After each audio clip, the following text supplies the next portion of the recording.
everybody, welcome to are. ఈరోజు మనము industrial promotion ఆఫీసర్కి సంబంధించి పేపర్ 2 క్లాస్లలో భాగంగా ఇండస్ట్రియల్ మేనేజ్మెంట్ అనే కాన్సెప్ట్ని చూద్దాం. ఇండస్ట్రియల్ మేనేజ్మెంట్లో భాగంగా అంతకుముందు క్లాసులలో నేను ఆల్రెడీ ఈ ఫస్ట్ 2 చాప్టర్స్ని కంప్లీట్ చేయడం జరిగింది. బేసిక్స్ ఆఫ్ ఇండస్ట్రియల్ మేనేజ్మెంట్, అలానే organisation structure and organisation behaviour.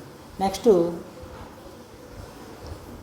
ఇదే కాన్సెప్ట్లో ఉన్నటువంటి ప్రొడక్షన్ మేనేజ్మెంట్ గురించి కూడా మనం వివరించుకోవడం జరిగింది. ఈ ప్రొడక్షన్ మేనేజ్మెంట్లో భాగంగా అసలు ఏంటి ప్రొడక్షన్ మేనేజ్మెంట్ అంటే చూసుకున్నాం.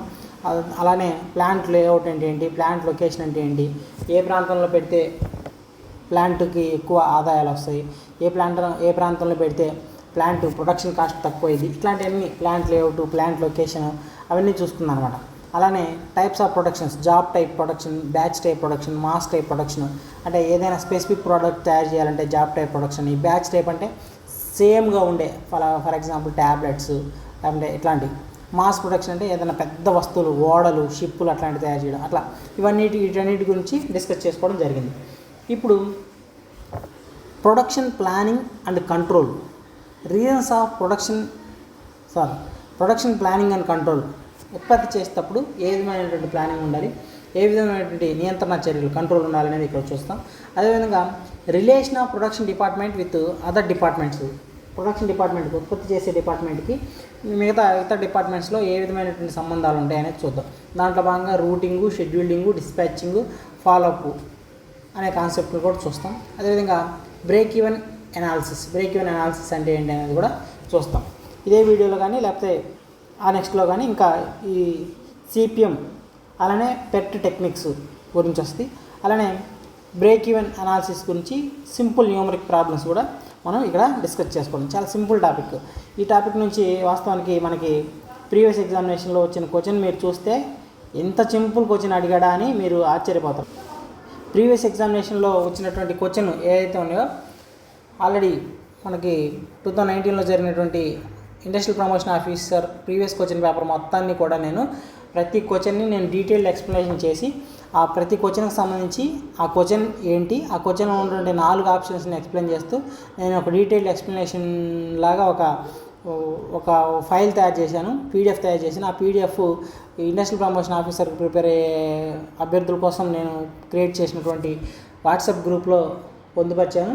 అదేవిధంగా మన యాప్లో కూడా ఆ ఇండస్ట్రియల్ ప్రమోషన్ ఆఫీసర్కి సంబంధించి ప్రమోషన్ చాలా ఎలా ఉంటుంది, జాబ్ చాట్ ఎలా ఉంటుంది, ఏ విధంగా ఉంటుంది, దీనికి సంబంధించి అవేర్నెస్ వీడియోస్ అని ఒక ఇండస్ట్రియల్ ప్రమోషన్ ఆఫీసర్ సంబంధించిన ఒక కోర్సులో ఈ రోజు నేను చెప్పే క్లాసెస్ యొక్క పీడిఎఫ్స్, అలాగే ఈ ప్రీవియస్ పేపర్ యొక్క ఫుల్ డీటెయిల్డ్ ఎక్స్ప్లెనేషన్తో ఉన్నటువంటి క్వశ్చన్స్ పీడిఎఫ్ కూడా అప్లోడ్ చేశాను.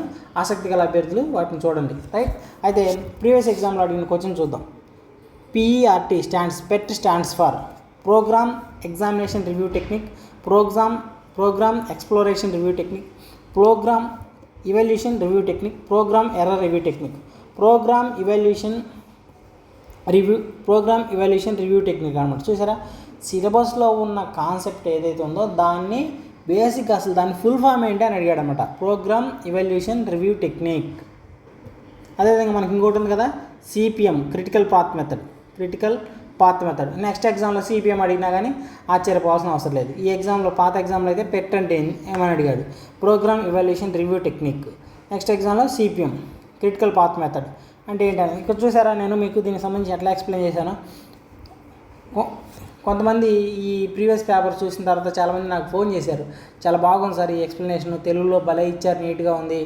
అదేవిధంగా కొంతమంది ఇంకొక కుర్రాడు ఫోన్ చేశాడు, సార్ నేను ఎంబీఏ చేశాను సార్, మా ఎంబీఏలో కూడా ఇప్పుడు మీరు చెప్పిన క్లాసెస్ నేను ఒకసారి వింటుంటే మా ఎంబీఏలో చదివిన సబ్జెక్ట్ మొత్తం రివైజ్ అయినట్టుంది సార్, చాలా సింపుల్గా చెప్తున్నారు, ఆ క్లాస్ అంతా కూడా నాకు రివైజ్ అయినట్టుంది, చాలా బాగా అనిపిస్తుంది సార్ అని చెప్పడం జరిగింది.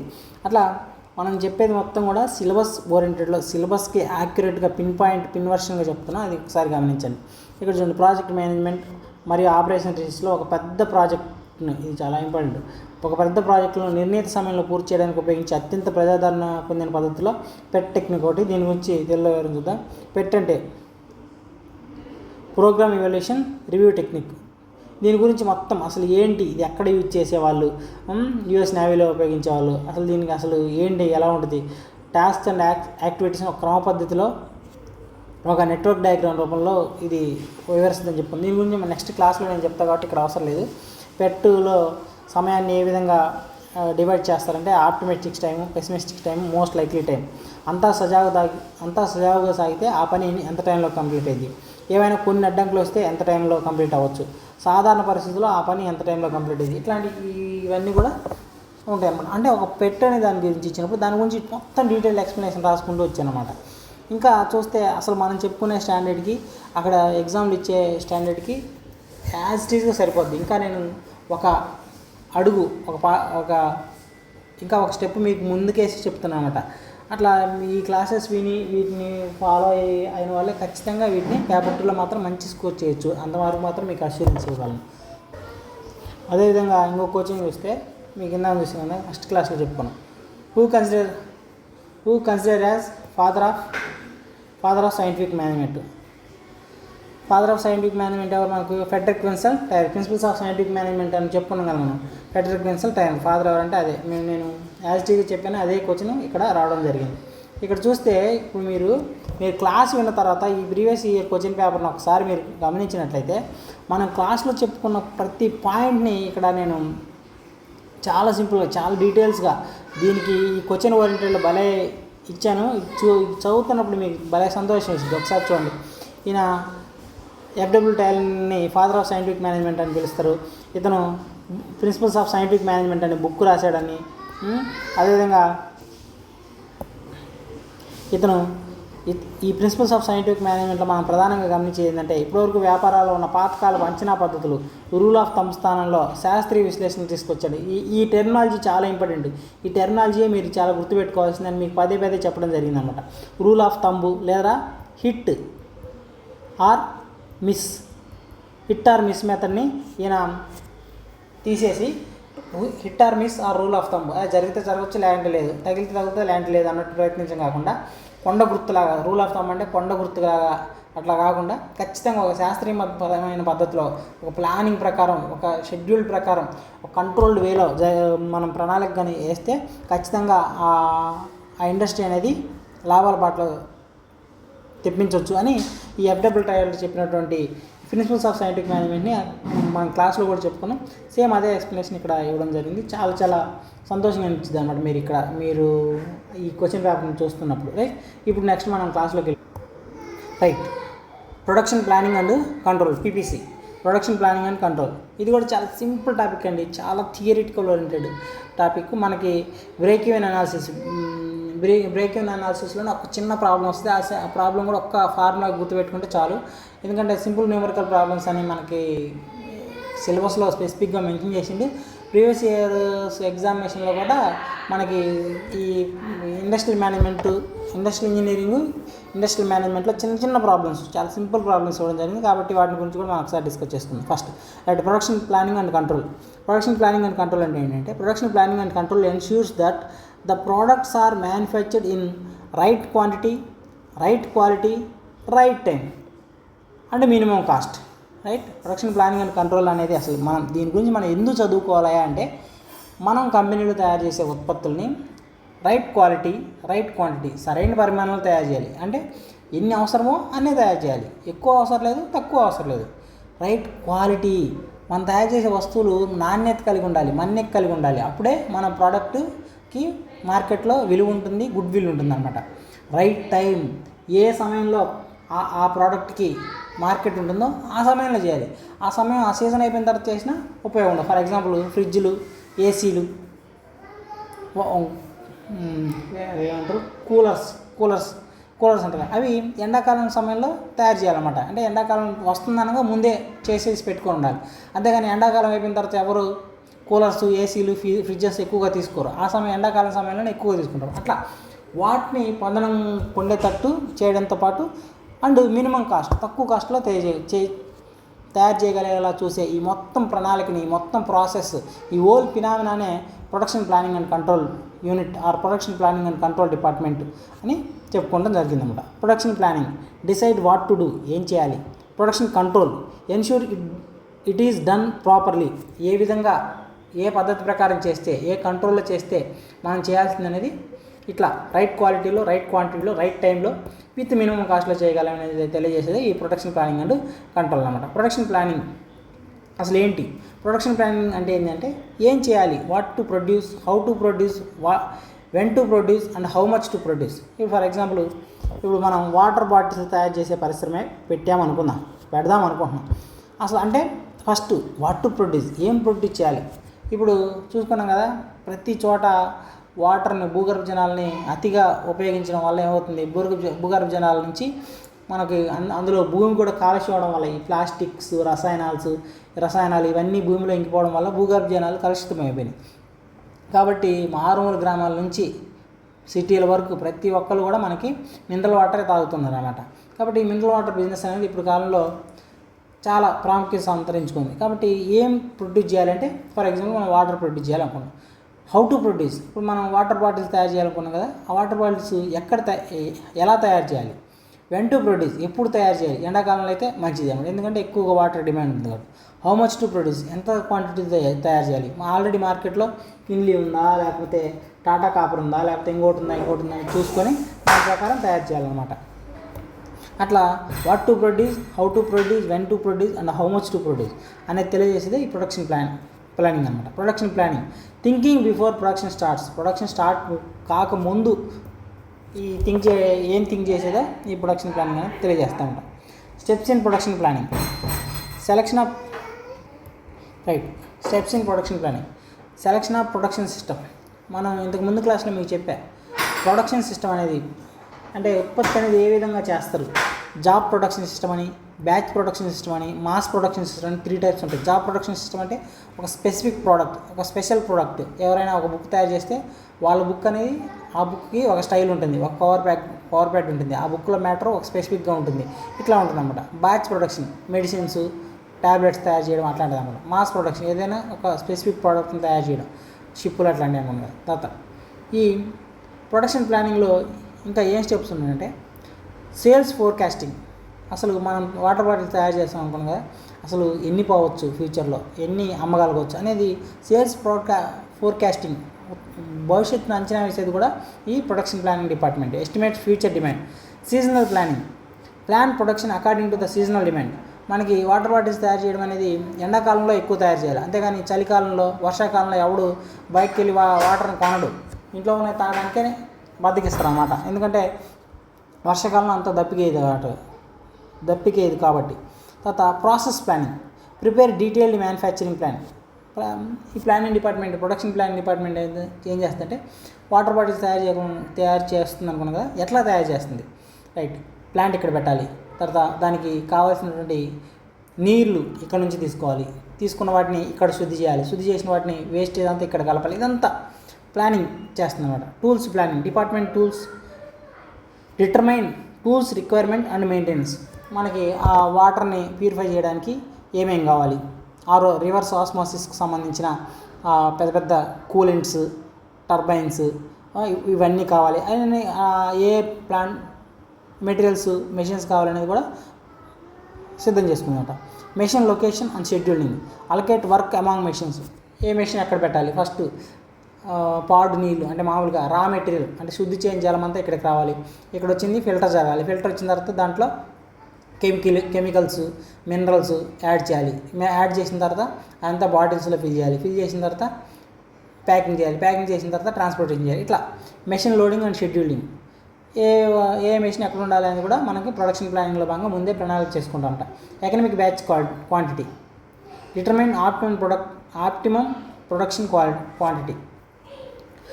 మనం తయారు చేసే వస్తువు ఏదైనా సరే ప్రధానంగా ఏదంటే తక్కువ కాస్ట్ చేయగలిగేలాగా చూసుకోవడం కూడా ఈ ప్రొడక్షన్ ప్లానింగ్ యొక్క ప్రధాన ఉద్దేశమై ఉంటుంది. ప్రొడక్షన్ కంట్రోల్ అంటే production control ensures that production activities are carried out according to the plan. మామూలుగా మన ఉత్పత్తి అంతా కూడా ఒక పద్ధతి, ప్లాన్ ప్రకారం ఆల్రెడీ ప్రిపేర్ చేసిన ప్లాన్ ప్రకారం జరిగింది కదా, ఆ ప్లాన్ ప్రకారం జరిగేటప్పుడు ఏమైనా డీవియేషన్స్ వస్తే వాటిని కంట్రోల్ చేయడమే ఈ ప్రొడక్షన్ కంట్రోల్ యొక్క ప్రధాన ఉద్దేశం. Production control executing and monitoring the plan. మనం ప్లాన్ వేసుకున్నాం కదా, ఆ ప్లాన్ని ఎగ్జిక్యూట్ చేయడము, అలానే ఆ ప్లాన్ చూస్తూ ఉండిద్ది అనమాట. ఎక్కడన్నా డీవియేషన్స్ వస్తే వెంటనే కంట్రోల్ చేయడానికి. Executing and monitoring the plan. Definition: Henry Fayol అనేది ఆయన ప్రొడక్షన్ కంట్రోల్కి సంబంధించి ఏ విధంగా డిఫైన్ చేశారంటే, production control ensures that everything occur according to the established rules and instructions. మన ప్రతిదీ కూడా మనం ప్లాన్ వేసుకున్నాం కదా, ఆ ప్లాన్లో ఉన్నటువంటి రూల్స్ ప్రకారం, ఆ ప్లాన్లో ఉన్నటువంటి ఇన్స్ట్రక్షన్ ప్రకారం జరుగుతుందా లేదా అని చూసేదే ప్రొడక్షన్ కంట్రోల్ అని తెలియజేసిన ఆయన హెన్రీ ఫాయల్ గారు అన్నమాట. Walter Smith and Stockman. ఈ వాల్టర్ స్మిత్ అండ్ స్టాక్మెన్ అనేవాళ్ళు కూడా ఈ ప్రొడక్షన్ కంట్రోల్ గురించి వాళ్ళు వ్యాఖ్యానించడం జరిగిందన్నమాట. Production control is essentially the control of quantity in manufacturing. Quantity ఎంత నెంబరింగ్లో, ఎంత సైజులో అవి తయారవుతున్నాయి అనేది మానిటర్ చేయడమే ప్రొడక్షన్ కంట్రోల్. ప్రొడక్షన్ కంట్రోల్ని వీళ్ళ పర్స్పెక్టివ్లో, వీళ్ళ దృక్కోణంలో వీళ్ళు డిఫైన్ చేయడం జరిగిందన్నమాట. అంటే ఈ టెర్మినాలజీ అనేది ఇంపార్టెంట్ అంతే. వాళ్ళు ఈ స్టేట్మెంట్ ఎవరు ఇచ్చారని ఇంతవరకు అయితే ఎగ్జామ్లో అడగలేదు అన్నమాట. ఆబ్జెక్టివ్స్ ఆఫ్ ప్రొడక్షన్ కంట్రోల్ చాలా సింపుల్ పాయింట్స్, మామూలుగా ఊరికొక పాయింట్స్ని అట్లా చూసుకొని వెళ్ళిపోయినా సరిపడతాం. Implement production plans. ఏదైతే అంతకుముందే ప్లాన్స్ వేసుకున్నామో ఆ ప్లాన్ ప్రకారం జరుగుతుందా లేదా అనేది దాన్ని ఇంప్లిమెంట్ చేయడమే ఈ ప్రొడక్షన్ కంట్రోల్ అనమాట. Converts plans into action. Arrange resources. వనరులు ఏర్పాటు. Ensure availability of materials, machines and man power. Production కంట్రోల్లో భాగంగా ఏంది, ఆల్రెడీ ప్లాన్ వేసుకుందాన్ని మనం ఎగ్జిక్యూట్ చేస్తున్నాం కదా, ఎగ్జిక్యూషన్లో భాగంగా వాటన్నిటిని సమకూరుస్తాం అనమాట. ఏమేమి సమకూరుస్తాం? మెటీరియల్స్, మెషిన్స్, మ్యాన్ పవర్ని. Ensures quality and quantity. మన కంట్రోల్లో మనం ప్రధానంగా చెక్ చేసేది అదే కదా, సరైన క్వాంటిటీలో తయారు చేస్తున్నామా లేదా. మనకి రేపు మార్కెట్లో ఒక 30,000 లీటర్లు బాటిల్స్ కావాలి, మనకి 20,000 తయారు చేస్తే మన మార్కెట్ని వేరే వాడు ఫిల్ చేసేస్తాడు అనమాట. కాబట్టి సరైన క్వాంటిటీ వస్తున్నాయి, సరైన క్వాలిటీలో వస్తున్నాయా లేదో కూడా చూసుకోవాలన్నమాట. Produce goods as per standards. Maximum utilization of resources. మనకి ఇంతమంది వర్కర్స్ ఉన్నారు, ఇంతమంది మెషిన్స్ ఉన్నాయి, ఇంత స్థాయిలో మనకు వాటర్, రా వాటర్ అందుబాటులో ఉంది, వాటిని అన్నింటినీ వినియోగించుకుంటామా లేదనేది కూడా చూసుకోవాలంట. మ్యాక్సిమం యూటిలైజ్ చేసుకొని రెడ్యూస్ ద ప్రొడక్షన్ కాస్ట్ని తగ్గించుకోవాలంట. Economic production. Follow cost effective production methods. తక్కువ కాస్ట్ అయ్యేలాగా చూసుకోవాలి. Continuous production. Avoid interruptions. Production control చేయడం వల్ల ఏమైంది, బ్రేకేజ్ రాదనమాట. కంటిన్యూస్గా ప్రొడక్షన్ అయ్యేలాగా చూస్తారన్నమాట. Quality control. Maintain product standards. Product quality కూడా మెయింటైన్ చేస్తూ ఉంటుందన్నమాట. Inventory reduction. ఇది చాలా చాలా ఇంపార్టెంట్ అండి. ఇన్వెంటరీ రిడక్షన్, నిల్వల తగ్గింపు. దీని గురించి పెద్ద కాన్సెప్టే ఉందన్నమాట. మెటీరియల్ నెక్స్ట్ చాప్టర్స్లో వస్తుంది. మెటీరియల్ మేనేజ్మెంట్లో ఇన్వెంటరీ కంట్రోల్ అనేది చాలా చాలా ఇంపార్టెంట్. Inventory reduction. ఇన్వెంటరీ అంటే ఏం లేదు, నిల్వ ఉండకూడదు అనమాట. నిల్వ ఉండకూడదు, రా మెటీరియల్ నిల్వ ఉండకూడదు, ఉత్పత్తి చేసిన మెటీరియల్ నిల్వ ఉండకూడదు అనమాట. రా మెటీరియల్ మనం ఎక్కడో నుంచో కొనుక్కొచ్చుకుంటాము అంటే, ఫర్ ఎగ్జాంపుల్ నీళ్ళే అనుకుందాం. నీళ్ళు ఏ నది నుంచో, లేకపోతే ఇంకెక్కడో నుంచో, లేకపోతే ఏదో ఒక వ్యవసాయ భూమి నుంచో, వాళ్ళ బోర్ నుంచి నీళ్ళు తెచ్చుకున్నాం. ఆ తెచ్చుకున్న రా వాటర్ అనేది నిల్వ ఉంచకూడదు. నిల్వ ఉంటే ఏమైంది, పురుగులు పెట్టేస్తాయి, లేకపోతే పాచి పెట్టేస్తుంది. అలానే reduce raw material and finished goods inventory. అంటే రా మెటీరియల్ మాత్రమే కాదు, ఇప్పుడు మనం వాటర్ బాటిల్స్ తయారు చేసిన వెంటనే మార్కెట్లోకి వెళ్ళిపోవాలి, ట్రాన్స్పోర్ట్ అయ్యి, ఇక్కడ నిల్వ ఉండకూడదు అనమాట. అట్లా ఇన్వెంటరీ అనేది తగ్గించడం కూడా ప్లానింగ్ కంట్రోల్ యొక్క ప్రధాన ఉద్దేశం అనమాట. Stage of production control. ఇది చాలా చాలా ఇంపార్టెంట్. Stage of production. ఈ ప్రొడక్షన్ కంట్రోల్లో ఏం స్టేజ్ ఉంటే, ప్లానింగ్ ఉంటుంది, రూటింగ్ ఉంటుంది, డిస్పాచింగ్ ఉంటుంది, ఫాలో అప్ ఉంటుంది అన్నమాట. Planning. Setting production targets. Production కంట్రోల్లోనే మనం ఏదైతే అంతకుముందు ప్లాన్ వేసుకున్నామో, ఈ విధంగా ప్రోడక్ట్ని తయారు చేయాలని ప్లానింగ్ ఉంటుందో, ఆ ప్లాన్ ప్రకారము ఏ సమయానికల్లా ఆ ప్రోడక్టు ఏ స్టేజ్ దగ్గరికి వెళ్ళాలి, ఏ మెషిన్ దగ్గరికి వెళ్ళాలి, ఆ మెషిను ఆ పనిని, ఆ ప్రోడక్ట్, ఆ వస్తువుని ఎంత సమయంలో తయారు చేయాలి, సమయంతో తయారు చేసిన తర్వాత ఇంకొక మెషిన్ దగ్గరికి ఏ సమయానికల్లా పంపించాలి అనేది మొత్తం ప్లానింగ్లో ఈ ప్రొడక్షన్ కంట్రోల్ సరిగ్గా పనిచేస్తే మాత్రమే ప్లానింగ్లో అది కరెక్ట్గా వర్కౌట్ అవుతుంది అన్నమాట. సెట్టింగ్ ప్రొడక్షన్ టార్గెట్ని సెట్ చేయడమే ఈ ప్లానింగ్ యొక్క ఉద్దేశం. అలాగే routing. Determine the flow or route of production. మనం వాటర్ బాటిల్ తయారు చేసే ప్లానింగే అనుకున్నాం కదా, ఈ వాటర్ బాటిల్ తయారు చేసేటప్పుడు ఫస్ట్ రా మెటీరియల్ మామూలుగా శుద్ధి చేయనటువంటి రా వాటర్ని తీసుకొని అది ఫస్ట్ దాంట్లో చెత్త చెదారం, మలినాలు, రాళ్ళు, గుడ్డలు, ఈ రా మెటీరియల్ అంతా ఉంటుంది కదా, వాటిని శుద్ధి చేయాలి. ఫస్ట్ శుద్ధి చేసిన తర్వాత తర్వాత కోక్ అంటే మామూలుగా ఈ బొగ్గు అంటారు కదా, బొగ్గు, ఇసుక అలా ఆ ఉండే బెల్ట్స్లోకి వెళ్తాయి అనమాట. ఆ బొగ్గు, ఇసుక ఈ వాటర్ని ఇంకా క్లీన్ చేస్తుంది అనమాట. దాని నుంచి మళ్ళీ ఇంకొక స్టేజ్కి వస్తుంది. ఇంకో స్టేజ్లో దాంట్లో ఉన్న బ్యాక్టీరియా ఇవన్నీ పోవడానికి దాంట్లో క్లోరినేషన్, బ్లీచింగ్ అవన్నీ చేస్తారన్నమాట. అట్లా ఒక రూటింగ్, ఆ చెప్పినటువంటి రూటింగ్లో ప్రకారం వెళ్ళేలాగా రూటింగ్ చేయడం కూడా ఈ ప్రొడక్షన్ కంట్రోల్లో ఒక భాగం అన్నమాట.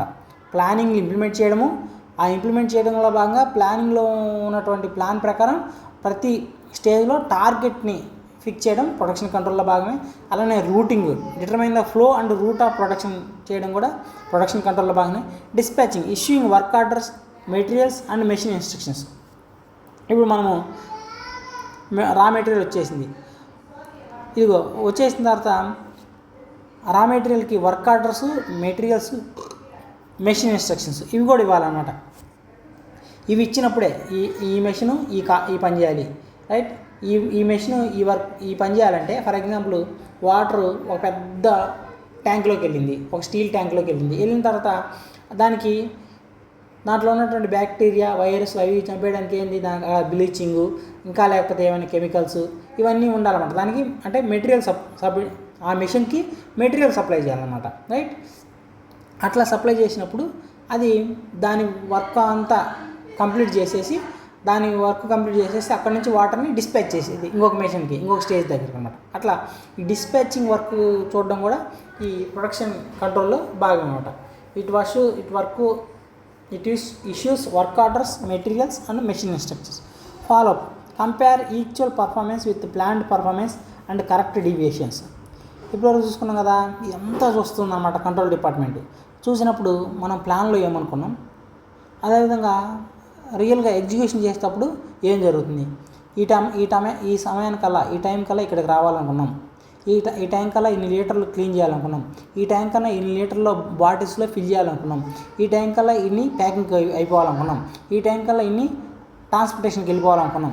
అయితే కానీ ఈ టైంకి ఇన్నే వచ్చినాయి, ఇంత లేట్ అవుతుంది, ఎక్కడ ప్రాబ్లం జరిగింది, ఈ టైం కల్లా ఈ మెషిన్ దగ్గర ఈ వర్క్ జరగాలి కానీ జరగలేదు, ఏంటి అక్కడ చేసే సిబ్బందిలో ఏమైనా తేడా ఉందా, లేకపోతే మెషిన్ ఏమైనా ఫాల్ట్లో ఉందా, లేకపోతే రా మెటీరియల్ ఏమైనా రాదా, ఇవన్నీ చూడడం అనమాట.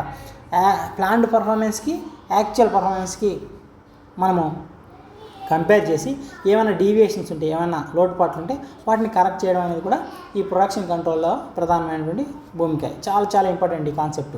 ప్లానింగు, రూటింగు, డిస్పాచింగు, ఫాలోఅప్ అనేది కూడా ప్రొడక్షన్ కంట్రోల్లో భాగం అన్నమాట. Difference between production planning and production control.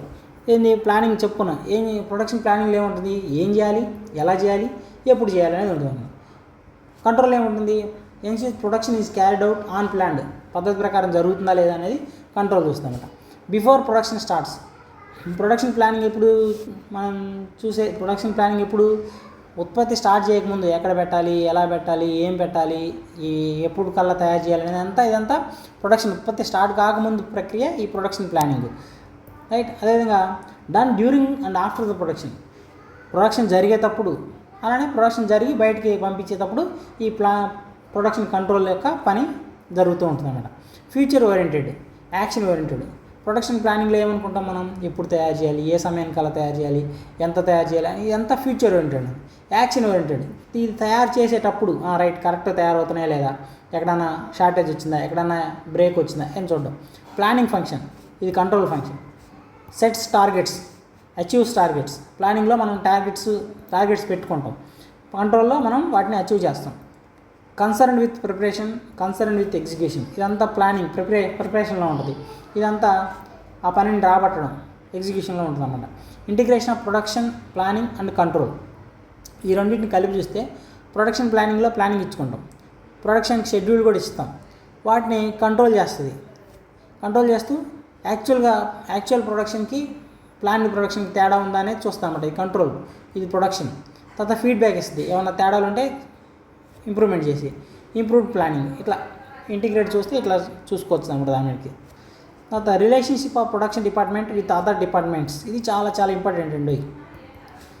Relation of production department with other departments, right. Production department does not work alone. ఇది ప్రొడక్షన్ డిపార్ట్మెంట్ అనేది ఇది ఒక్కటే వర్క్ చేయలేదు, ఎందుకంటే ఇది ఫ్యాక్టరీకి ఆ కంపెనీకి ఒక గుండెకాయ లాంటిది అనమాట. It closely related with marketing department, finance department, HR department, materials department, R&D department, వీటన్నిటితోటి రిలేషన్ కలిగి ఉంటుంది అనమాట. ప్రొడక్షన్ డిపార్ట్మెంట్ సెంట్రల్ ఫంక్షన్, కేంద్ర విధి that coordinates with all departments, అన్నిటితో సంబంధం కలిగి ఉంటుంది అనమాట. అయితే ఎలా సంబంధం కలిగి ఉంటుంది అనేది ఇక్కడ చూద్దాం. ప్రొడక్షన్ అండ్ మార్కెటింగ్ డిపార్ట్మెంట్తో ఏ విధంగా సంబంధాన్ని కలిగి ఉంటుంది. అసలు మార్కెటింగ్ డిపార్ట్మెంట్ రోల్ ఏంటి అసలు కంపెనీలో? Creates demand, conduct market survey, identify customer needs, provide sales forecast. అసలు ప్రజలకి ఏం అవసరం ఉంది? వాటర్ బాటిల్స్ అవసరం ఉంది. కండక్ట్ మార్కెట్ సర్వే, మీరు వాటర్ బాటిల్స్ అవసరం ఉంది కదా, ఎట్లాంటి బాటిల్స్ మీరు కావాలనుకుంటున్నారు? మామూలు బాటిల్స్ కావాలనుకుంటారా? ఇప్పుడు చూసిరా మీరు, అది వరకు వాటర్ అమ్మేవాళ్ళు, ఆ తర్వాత ఒట్టి వాటర్ అంటే ఎవరు కొనలేదని దీంట్లో మినరల్స్ కలిపామంటున్నారు. ఆ మినరల్స్ కలిపినా ఎవరు కొనలేదని, తర్వాత కాదు ఇది కాపర్ వాటరు, మేము వీటిని కాపర్ ప్లాంట్లలో కాపర్ ట్యాంకులలో తయారు చేసి అమ్ముతున్నాం అంటారు. ఆ తర్వాత ఇంకొక ఫార్ములాస్ వస్తున్నారు, దీంట్లో మినరల్స్ ఏమి లేకుండా ప్యూర్ వాటర్ ఇస్తున్నామని కొందరు అంటారు, కొందరు మినరల్స్ కలిపిస్తున్నాం. ఇట్లా ప్రజల నుంచి అభిప్రాయ సేకరించి మార్కెట్ ఏది కావాలనుకుంటారో, ప్రజలు ఏం కావాలనుకుంటారో వాటి తయారు చేసేలాగా చూస్తాం అనేది ఈ మార్కెటింగ్ డిపార్ట్మెంట్ రోల్ అనమాట. Identify customer needs, provide sales forecast. Right, వీళ్ళందరూ ఇట్లా అనుకుంటారు కాబట్టి ఇట్లాంటి టైప్ ఆఫ్ ప్రోడక్ట్ తయారు చేస్తే బాగుంటుందని వాళ్ళు అంచనా వేస్తారన్నమాట. రైట్, ఇది మార్కెటింగ్ డిపార్ట్మెంట్ రోల్. అయితే ఆ మార్కెటింగ్ డిపార్ట్మెంట్ని ప్రొడక్షన్ డిపార్ట్మెంట్ ఏ విధంగా ఎగ్జిక్యూట్ చేస్తుంటే, produce goods according to the market demand తదనంగా వస్తువులు తయారు చేస్తుంది. అయితే రిక్వైర్డ్ క్వాలిటీలో, రిక్వైర్డ్ క్వాంటిటీలో. అయితే తయారు చేస్తున్నాం కదా అని ఎట్లాంటి అర్థం లేకుండా కాకుండా మంచి నాణ్యత కలిగి, అలాంటి సరే మంచి క్వాలిటీ ఇస్తున్నాం కదా, తక్కువ ప్రోడక్ట్లే తయారు చేస్తానడానికి లేదు, ఎన్ని కావాలో అన్నీ తయారు చేయాలంట, సరైన పరిమాణంలో, సరైన నాణ్యతతో. డెలివరీ ప్రోడక్ట్ సెట్, అలానే సరైన సమయంలో కూడా. Right, marketing tells what customers need. Marketing department ఏం చేస్తుందంటే కస్టమర్కి ఏం కావాలో తెలియజేస్తే, ప్రొడక్షన్ డిపార్ట్మెంట్ ఏం చేస్తుందంటే production manufactures what customer needs. Marketing department తెలియజేస్తే ఇది ఏం తెలియజేసిందో దాన్ని ప్రొడ్యూస్ చేసింది అనమాట. రైట్, అలా ప్రొడక్షన్ డిపార్ట్మెంట్కి మార్కెటింగ్ డిపార్ట్మెంట్కి సంబంధం కలిగి ఉంది. ప్రొడక్షన్ డిపార్ట్మెంట్ అండ్ ఫైనాన్స్ డిపార్ట్మెంట్కి ఏ విధంగా సంబంధం కలిగి ఉంది. అయితే ఒక కంపెనీలో ఫైనాన్స్ డిపార్ట్మెంట్ ఏం పని చేస్తుందంటే ప్రొవైడ్ ఫండ్స్, నిధులు సమకూరుస్తుంది. అప్రూవ్స్ బడ్జెట్, ఆ సంవత్సర కాలంలో ప్లాంట్ రన్ అవ్వడానికి ఎంత బడ్జెట్ అవసరం ఉందో ఆ బడ్జెట్ని ఆమోదిస్తుంది. కంట్రోల్స్ కాస్ట్, వ్యయాలను నియంత్రించింది, అనవసరమైన వ్యయాలుంటే ఏమన్నా వాటిని తగ్గించింది అనమాట. అయితే ఈ ఫైనాన్స్ డిపార్ట్మెంట్ తోటి ఈ ప్రొడక్షన్ డిపార్ట్మెంట్కి ఏ విధమైన కనెక్షన్ ఉంటుందంటే, ప్రిపేర్స్ ప్రొడక్షన్ బడ్జెట్. మేము ఈ సంవత్సరం ఇన్ని వాటర్ బాటిల్స్ తయారు చేయాలనుకుంటున్నాం, ఇంత కాస్ట్ అయింది అని బడ్జెట్ తయారు చేస్తే వాటికి ఈ ఫైనాన్స్ డిపార్ట్మెంట్ ఆమోదం తెలియజేస్తుంది. ఎస్టిమేట్స్ ప్రొడక్షన్ కాస్ట్, ఇన్ని బాటిల్స్ తయారు చేయాలనుకున్నాం కదా, దానికి ఎంత కాస్ట్ అవుతుందని చెప్పిద్ది అనమాట, ఎస్టిమేషన్ ఇస్తుంది. Plans machinery and expansion requirements, ఏమైనా ఇంకా కొత్త టెక్నాలజీ ప్రకారం ఏమైనా మెషిన్స్ కావాలన్నా, లేకపోతే ఆ ప్లాంట్ని ఇంకా విస్తరించాలన్నా, అవన్నీ కూడా ఈ ప్రొడక్షన్ డిపార్ట్మెంట్, ప్లానింగ్ డిపార్ట్మెంట్ తెలిస్తే దానికి ఆ ఫైనాన్స్ డిపార్ట్మెంట్ చెప్తే ఫైనాన్స్ డిపార్ట్మెంట్ దానికి సంబంధించి నిధులు సమకూర్చడం, దానికి సంబంధించి బడ్జెట్ అలొకేషన్స్ పెంచడం అవన్నీ చేస్తుందన్నమాట. Right, finance department provides money, production department utilize చేస్తే మనీ. రైట్, అది ప్రొడక్షన్ అండ్ పర్సనల్ డిపార్ట్మెంట్ అంటే హెచ్ఆర్, హ్యూమన్ రిసోర్స్ డిపార్ట్మెంట్. అసలు హ్యూమన్ రిసోర్స్ డిపార్ట్మెంట్ ఏం చేస్తుంది? రిక్రూట్మెంట్ చేస్తుంది, సెలక్షన్స్ చేస్తుంది, ట్రైనింగ్ ఇస్తుంది, మ్యాన్ పవర్ ప్లానింగ్, మానవ వనరుల ప్రణాళిక చేస్తుంది అన్నమాట. అయితే ఈ హెచ్ఆర్ డిపార్ట్మెంట్ తోటి ప్రొడక్షన్ డిపార్ట్మెంట్ ఏ విధమైనటువంటి కనెక్షన్ ఉంటుందంటే, identify man power requirements. Right, ఈ మెషిన్ దగ్గర వాటర్ బాటిల్స్ అవుట్పుట్లో రావడానికి టైం ఎక్కువ పడుతుంది కాబట్టి వాటిని కొంచెం ఫాస్ట్గా రావడానికి ఇక్కడ 2 మనుషులు కాదు 3 మనుషులు పెట్టాలని ఈ ప్రొడక్షన్ డిపార్ట్మెంట్కి మ్యాన్ పవర్ ఇంటెంట్ని తెలియజేస్తుంది అనమాట. Identify man power requirements, utilise the employees effectively. వాళ్ళు ఆ పర్సనల్ హెచ్ఆర్ డిపార్ట్మెంట్ మ్యాన్ పవర్ని వీళ్ళకి అందజేస్తే వీళ్ళు ఎఫెక్టివ్గా వినియోగించుకుంటారు అనమాట. HR department provides right persons, production department gets work done through that persons. వాళ్ళని ద్వారా మంచి వర్క్ చేయించుకుంటుంది అనమాట. Production department with material departments. అసలు మెటీరియల్ డిపార్ట్మెంట్ ఏం పని చేస్తుంది? Purchase of materials, vendor selection, inventory control, material supply. Material కొనుగోలు చేస్తాయి. కొనుగోలు చేసేటప్పుడు ఎవరి దగ్గర అంటే వాళ్ళ దగ్గర కాకుండా అనామకుల దగ్గర, దొంగతనంగా మెటీరియల్ అమ్మే వాళ్ళ దగ్గర, లేకపోతే బ్లాక్ మార్కెట్ వాళ్ళ దగ్గర కాకుండా వెండర్ ఒక పద్ధతి ప్రకారం మార్కెట్లో మంచి పేరున్నటువంటి క్వాలిటీ మెటీరియల్స్ అమ్మే వెండర్ దగ్గర కొనుగోలు చేస్తామంట. ఇన్వెంటరీ కంట్రోల్ చెప్పాను కదా, నిల్వలు ఉండకూడదు అక్కడ. ఎక్కడ రా మెటీరియల్లో నిల్వ ఉండకుండా చూసుకోవడం దీని పని. అలానే తయారైన తర్వాత కూడా నిల్వ ఉండకుండా చూసుకోవడం కూడా మెటీరియల్ డిపార్ట్మెంట్ పని అనమాట. మెటీరియల్ సప్లై ఇవన్నీ చేయడం అనేది మెటీరియల్ డిపార్ట్మెంట్ పని. అయితే దాంతో ఈ ప్రొడక్షన్ డిపార్ట్మెంట్కి ఏ విధంగా పనిచేస్తుందంటే పని సంబంధం కలిగి ఉందంటే ఎస్టిమేట్ మెటీరియల్ రిక్వైర్మెంట్. ఇది ఈ మెటీరియల్ కావాలి, బ్లీచింగ్ పౌడర్ ఎంత కావాలి, కెమికల్ ఎంత కావాలి, శుద్ధి చేయని నీళ్ళు ఇన్ని టన్నులు ఇంత కావాలి అని తెలియజేస్తామన్నమాట. Uses material in production process. ఆ మెటీరియల్స్ని ఈ మెటీరియల్ డిపార్ట్మెంట్ వీళ్ళకి అందజేస్తే ఆ మెటీరియల్ తోటి వీళ్ళు ఫైనల్ ప్రోడక్ట్స్ని తయారు చేస్తామన్నమాట. No material no production. Material provide చేయకపోతే అసలు ప్రొడక్షనే జరగదు. Material functions influence the productions. మనం ఏదైతే మెటీరియల్స్ సప్లై చేస్తామో అది ప్రొడక్షన్ మీద చాలా ప్రధానమైనటువంటి ఇన్ఫ్లుయెన్స్ చూపించింది అన్నమాట. ఎలా? Choosing suitable suppliers. ఎందాక చెప్పుకున్నా పద్ధతి అయిన వాడి దగ్గర కొనాలి. Vendor rating, evaluating supplier performance. అదే వాడు దివాలా తీసినాడో, వాడు వాటిని ఎత్తుకొచ్చినాడో, దొంగతనాలు చేసి అమ్మేవాడో అట్లాంటి కాకుండా అతన్ని సప్లయర్ యొక్క పర్ఫార్మెన్స్ని ఎవాల్యుయేట్ చేయాలన్నమాట, మూల్యాంకనం చేయాలి. వాడు మంచోడయ్యి వాడు పద్ధతిగా అమ్మేవాడి దగ్గర అయితేనే కొనాలన్నమాట. పర్చేజ్ పాలసీ, కొనుగోలు విధానం. Guidelines for purchasing material. అంటే తక్కువ కాస్ట్ కొని ఎక్కువ కాస్ట్ కొన్నా అని కంపెనీ వాళ్ళని మోసం చేయకుండా ఒక పద్ధతి అనేది ఉండాలన్నమాట. Guidelines for purchasing material.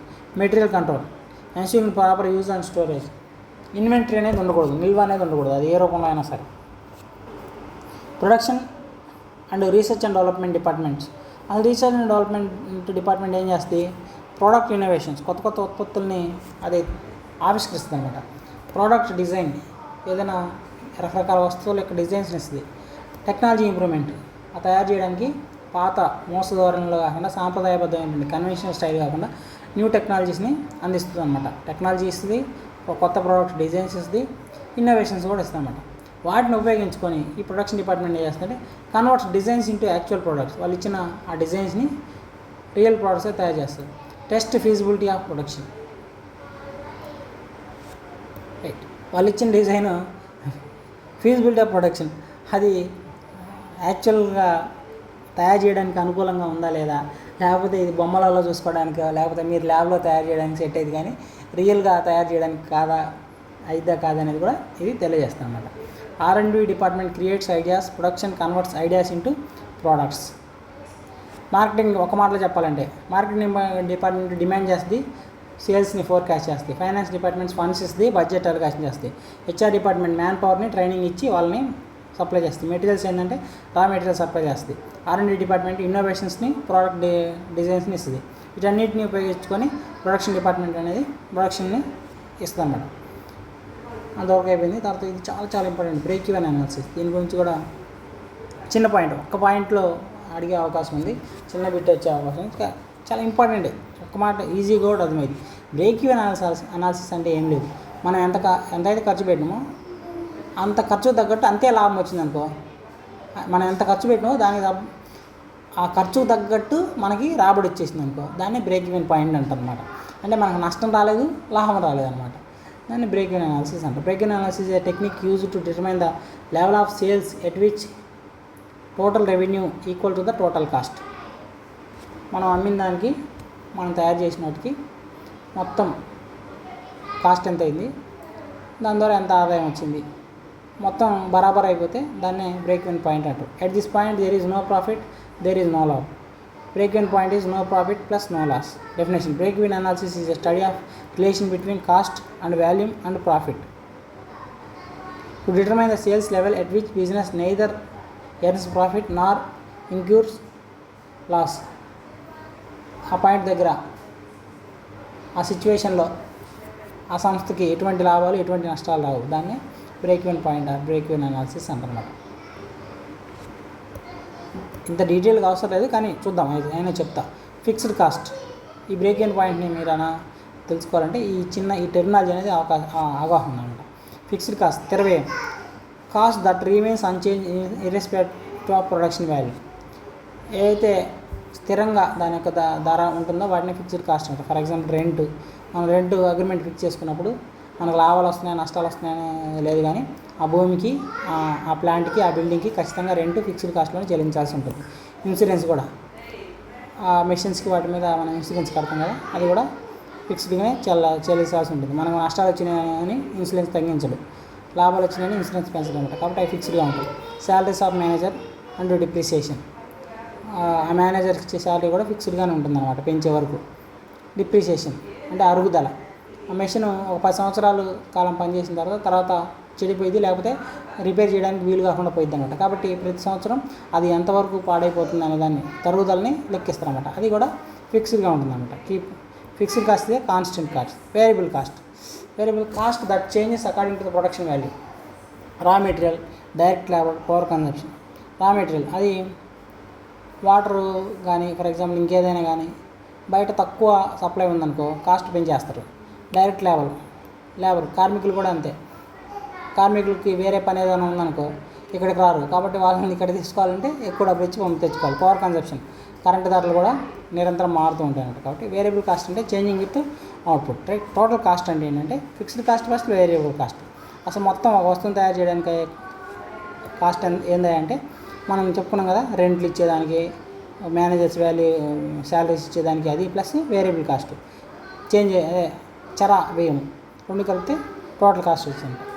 Sales revenue, అమ్మకాల ఆదాయం అంటే సేల్స్ రెవెన్యూ ఇచ్చుకోవాలి selling price and quantity sold. For example 100 bottles అమ్మాడు అనుకున్నాం, 100 బాటిల్స్కి ఎన్ని రూపాయలకి అమ్ముకున్నాం, 10 రూపాయలకి అమ్మాడు అనుకున్నాం, మనకి ఎంత ఆదాయం వచ్చింది, 1000 రూపాయలు ఆదాయం ఇస్తాం. ఇది sales revenue. Contribution, amount available to cover fixed cost and profit. ఇది చాలా ఇంపార్టెంట్ అండి. CSV, C is equal to SV, C is equal S minus V. Contribution is equal sales minus variable cost. Contribution sales మన ఎంత 1000 రూపాయలు వచ్చేసింది. దీంట్లో variable cost ఇందాక చెప్పుకున్నాం కదా, చర వ్యయం వేరియబుల్ కాస్ట్ తీసేస్తే వచ్చేదే కాంట్రిబ్యూషన్ అన్నమాట. కాంట్రిబ్యూషన్ అనేది మనం చూసుకోవాలి, ఎందుకంటే మనకి ఇది ఫార్ములాలో important. Break even point formula చూద్దాం. చూడండి, ఫిక్స్డ్ కాస్ట్ చెప్పుకున్నాం కదా ఇందాక. Fixed cost by selling price minus variable cost. ఈ selling price minus variable cost అంటే ఏమనుకున్నాం మనం, కాంట్రిబ్యూషన్ అనుకున్నాం కదా. ఈ ఫార్ములా కోసం దాన్ని అట్లా అనుకున్నాం, లేదంటే ఇది మొత్తం రాసుకున్నా ఇంకా పని లేదు మనం. Contribution per unit, right. దీన్ని ఇంకో విధంగా సేల్స్ రూపంలో చూసుకోవాలంటే, ఈ యూనిట్స్ రూపంలో చూసుకుంటే మనకి ప్రాబ్లమ్స్ ఇచ్చేటప్పుడు యూనిట్స్ రూపంలో ఇస్తే ఈ ఫార్ములా ఉపయోగపడుద్ది. Fixed cost by contribution, FC by C. Fixed cost by contribution వేస్తే వచ్చే యూనిట్స్ రూపంలో మనకి ప్రాబ్లమ్స్లో మనకి ఇన్ఫర్మేషన్ ఇస్తే ఈ ఫార్ములా సెట్ అయ్యింది. అలానే సేల్స్ వాల్యూ రూపంలో ఇచ్చినప్పుడు ఫార్ములా ఫిక్స్డ్ కాస్ట్ బై, ఇక్కడ కూడా అంతే, పి/వి రేషియో అనేది చూస్తారనమాట. అయితే ఇంకా కాంట్రిబ్యూషన్ అంటే ఇందాక చెప్పుకున్నాం కదా, అట్లనే ఈ పి/వి రేషియో అంటే దీని ఫార్ములా ఏంటంటే కాంట్రిబ్యూషన్ బై సేల్స్ ఇంటూ 100. చూడండి, కాంట్రిబ్యూషన్ ఇందాక చెప్పుకున్న contribution formula, contribution by sales into 100 వేస్తే ఈ పి/వి రేషియో వచ్చింది అనమాట. ఫిక్స్డ్ కాస్ట్ బై ఈ పి/వి రేషియో వేస్తే మనకి వాడు సేల్స్ ఇన్ వాల్యూ అంటే ఎంత డబ్బులు వచ్చాయి అనే రూపంలో ఇస్తే ఈ ఫార్ములా మనకి సెట్ అవుతుంది అనమాట. ఈ బ్రేక్ ఈవెన్ చార్ట్ ఇది అవసరం లేదు. లెఫ్ట్ సైడ్లో నష్టము, రైట్ సైడ్లో లాభం వేస్తారంట. మామూలుగా ఒక అవగాహన కోసం చూసుకోండి. మనం చార్ట్ ప్రిపేర్ చేసేటప్పుడు ఇటువైపు నష్టం వేస్తారంట, ఇటువైపు లాభం వేస్తారంట. Assumption of break even analysis అంటే ఈ బ్రేక్ ఈవెన్ అనాలిసిస్ చేసేటప్పుడు ఏంటంటే సెల్లింగ్ ప్రైస్ రిమైన్స్ కాన్స్టెంట్. యాక్చువల్గా సెల్లింగ్ ప్రైస్ మనం మామూలుగా అమ్మేటప్పుడు అప్పుడప్పుడు ధరలు పెరిగాయని వెంటనే వాడు వేసిన ఎంఆర్పిని కొట్టేసి మళ్ళీ మార్చి అమ్ముతూ ఉంటారు. వస్తాను చూస్తే మీరు మామూలుగా రిలయన్స్ మార్ట్స్లో కానీ, లేకపోతే ఎక్కడైనా ఈ బిగ్ బజార్స్లో కానీ, లేకపోతే ఇట్లా రకరకాల మార్ట్లలో కానీ అట్లా అమ్ముతుంటారు. కానీ మనం ఇక్కడ లెక్కలు చేసేటప్పుడు కానీ, లేకపోతే ఈ బ్రేక్ ఈవెన్ పాయింట్ని ఈ బ్రేక్ ఈవెన్ అనాలిసిస్ అనే కాన్సెప్ట్ని స్టడీ చేసేటప్పుడు కానీ సేల్స్ ప్రైస్ అనేది రిమైన్స్ కాన్స్టెంట్గా వేసుకుంటాం అనేది ఇక్కడ యాక్చువల్గా తప్పు అనమాట. కాకపోతే అలా అనుకుంటాం ఈ లెక్కలు చేయడానికి. సెల్లింగ్ ప్రైస్ అనేది రీమైన్స్ కాన్స్టెంట్ అనుకుంటాం. ఫిక్స్డ్ కాస్ట్ కూడా రీమైన్స్ కాన్స్టెంట్. ఇప్పుడు మనం ఫిక్స్డ్ కాస్ట్లు కొన్ని అనుకున్నాం కదా, రెంట్లు అట్లాంటివి, అది కూడా ఒకవేళ రెంట్ తగ్గించినా లేకపోతే ఇన్సూరెన్స్ ఒకవేళ తక్కువైనా కానీ మనం కాన్స్టెంట్గానే తీసుకుంటాం. Variable cost per unit remains constant. Variable cost కూడా మారుతుంటుంది కదా, కానీ మనం ఫిక్స్డ్గానే తీసుకుంటాం.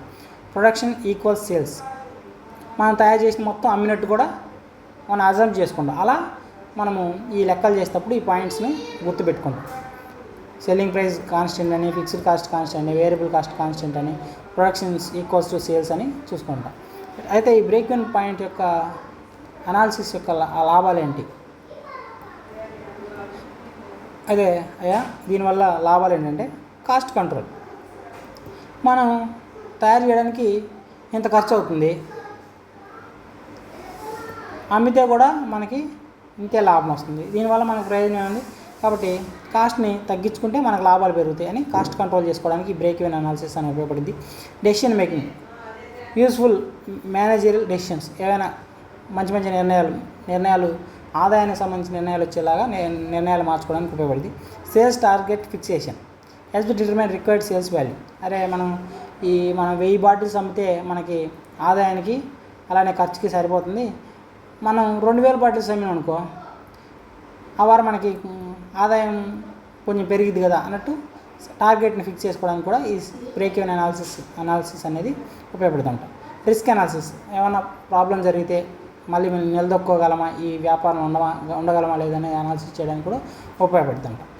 లిమిటేషన్స్ ఏంది? ఇందాక అనుకున్నాం కదా, అన్నీ మనం కాన్స్టెంట్ వాల్యూస్ అనుకున్నాం. యాక్చువల్గా అవి కూడా మారుతూ ఉంటాయి. Assume constant cost and prices, ఇది తప్పు. అందుకని ఇది లిమిటేషన్, ఇది disadvantage. Not suitable for multiple products. ఏదైనా ఒక్క ప్రోడక్ట్స్ మనం వాటర్ బాటిల్స్ అనుకున్నాం, అట్లాంటి వాటికే సెటిల్ అయింది. రకరకాల వాటికి రకరకాల విధానం ఉంటుందంట. ఇగ్నోర్ మార్కెట్ కండిషన్స్, చెప్పుకున్నాం కదా, మార్కెట్లో మనం అమ్మే కాస్ట్ కూడా కరెక్ట్ కాన్స్టెంట్ తీసుకుంటాం కదా, యాక్చువల్గా అలా తీసుకోకూడదు. Assume all units produced or sold, మనం తయారు చేసిన అన్నీ కూడా అమ్మినామని తీసుకున్నాం కదా ఇందాక, అట్లా తీసుకోవడం కూడా తప్పు అని ఈ దీనికి సంబంధించిన లోపాలను తెలియజేసేటప్పుడు చెప్పుకుంటాం అన్నమాట. ఒక మాటలో చెప్పాలంటే ఇది ఒక fixed cost is equal to variable cost plus total cost. Total cost అంటే variable cost plus fixed cost. Sales revenue, sales is equal total cost. Break even point అంటే నో ప్రాఫిట్ నో సేల్స్. తర్వాత numerical example, ఒక చిన్న simple example చూసుకుందాం. ఇప్పుడు ఒకసారి fixed cost 50,000 అయింది ఆ వస్తువు తయారు చేయడానికి. సెల్లింగ్ ప్రైస్ పర్ యూనిట్, మనం మొత్తం వాటర్ బాటిల్స్ తయారు చేయడానికి 50,000 రూపాయలు అయింది. అయితే ఆ 50,000 రూపాయలు అమ్మడానికి ఒక్కొక్క వాటర్ బాటిల్ని 50 రూపాయలకి అమ్మినాం. వేరియబుల్ కాస్ట్ పర్ యూనిట్ అంటే దీన్ని 50 రూపాయలకి అమ్మినాం కదా, ఒకవేళ ఏదైనా అటు ఇటు అయితే, అంటే మనకంటే వేరే వాడు తక్కువకి ఇచ్చినా, లేకపోతే మన దగ్గర ప్రోడక్ట్ వేస్ట్ అయిపోతుంది, డేట్ ఎక్స్పైర్ అవుతుంది అన్నప్పుడు దగ్గర వేరియబుల్ కాస్ట్ పర్ యూనిట్ అంటే దగ్గర 30 రూపాయల వరకు దానికి అటు ఇటుగా అమ్మేలాగా మనం ఏమన్నా తర్వాత మార్పులు చేర్పులు చేసేదా అనేది దాని అర్థం అనమాట. మొత్తం 50,000 అయింది. యాక్చువల్ సెల్లింగ్ అమ్మాలి అనుకుంది 50 రూపాయలకి ఒక్కొక్క బాటిల్. ఒకవేళ అటు ఇటు ఏమైనా అయితే మార్కెట్ కండిషన్స్ బట్టి 30 రూపాయల వరకు కూడా దాన్ని అమ్మొచ్చు అనమాట. రైట్. కాంట్రిబ్యూషన్ అంటే sorry variable cost per unit ఇక్కడ ఉంది. ఓకే, పర్ యూనిట్ అంటే సెల్లింగ్ కాస్ట్ పర్ యూనిట్, ఇది 50 రూపాయలు. మనం వాటిలో అమ్మాలనుకున్న కాస్ట్ 50 రూపాయలు. 50 రూపాయలలో వేరియబుల్ కాస్ట్, మనకి కాస్ట్లు 2 రకాలు ఉన్నాయి అనుకున్నాం కదా, fixed cost, variable cost. Variable cost అంటే అనుకున్నాం ఈ పవర్ కన్జంప్షన్కి సంబంధించి, లేబర్కి కార్మికులు జీతాలు ఇవ్వడానికి సంబంధించి ఆ కాస్ట్ ఎంత అయింది అనేది చూసుకుంటే అది 30 రూపాయల వరకు ఉందంట. మనం దాన్ని 50 రూపాయలకు అమ్ముతున్నాం అనమాట. కంట్రిబ్యూషన్ ఫార్ములా ఏంటి? Selling cost minus variable cost కదా. ఇది చూడండి, contribution is equal to 50 minus 30, 20 rupees. Break even point అంటే మనం ఏం చెప్పుకున్నాం, ఫిక్స్డ్ కాస్ట్ బై కాంట్రిబ్యూషన్ అనుకున్నాం కదా. 50,000 బై కాంట్రిబ్యూషన్ ఎంత వచ్చింది మనకి 20 వచ్చింది. 0కి 0 క్యాన్సిల్ అయింది. 25, 2,500 యూనిట్లు అనమాట. రైట్. ఇట్లా చిన్న పాయింట్స్ ఆ ఒక్క ఫార్ములా గుర్తుపెట్టుకుంటే చాలన్నమాట. Difference between fixed cost and variable cost. Fixed cost అంటే కాన్స్టెంట్గా ఉంటుంది, ఇది చేంజ్ అయ్యింది. పేడ్ ఈవెన్ వితౌట్ ప్రొడక్షన్, అసలు మనం ప్రొడక్షన్ జరపకున్నా కానీ రెంట్ అవన్నీ కట్టాల్సిందే కదా. Incurred only during production. ఇది వేరియబుల్ కాస్ట్ అనేది మనం ఆ వర్కర్ని యూజ్ చేసుకుంటేనే కదా. అట్లా rent example, raw material example, manager salary example, direct labour అనేది ఎగ్జాంపుల్. ఇది ఈ production department with planning department, అలానే ప్రొడక్షన్ డిపార్ట్మెంట్కి ఇతర డిపార్ట్మెంట్ మధ్య సంబంధాలు, బ్రేక్ ఈవెన్ పాయింట్స్. రైట్, ఇది దీనికి సంబంధించి చాలా ఇంపార్టెంట్, చాలా సింపుల్ టాపిక్, అంటే ఏమీ అంత కంగారు పడాల్సిన అవసరం లేదు.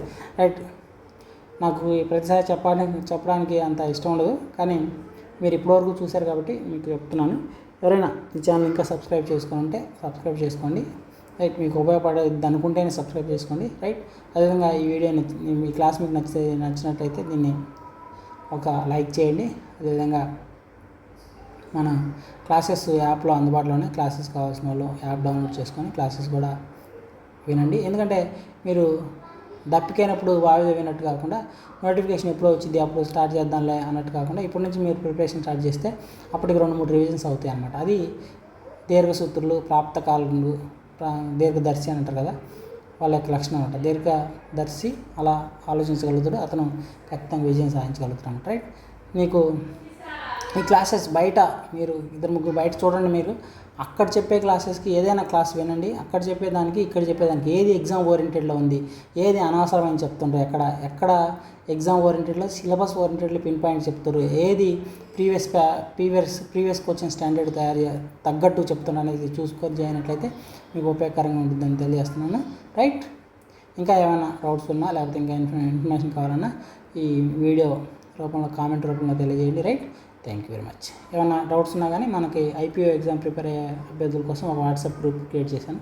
ఆ వాట్సాప్ గ్రూప్లో కూడా జాయిన్ అవ్వాల్సిందిగా మనవి. రైట్, ఏదైనా వాట్సాప్ ద్వారా మెసేజ్ చేయండి 9985069380. Right, thank you very much.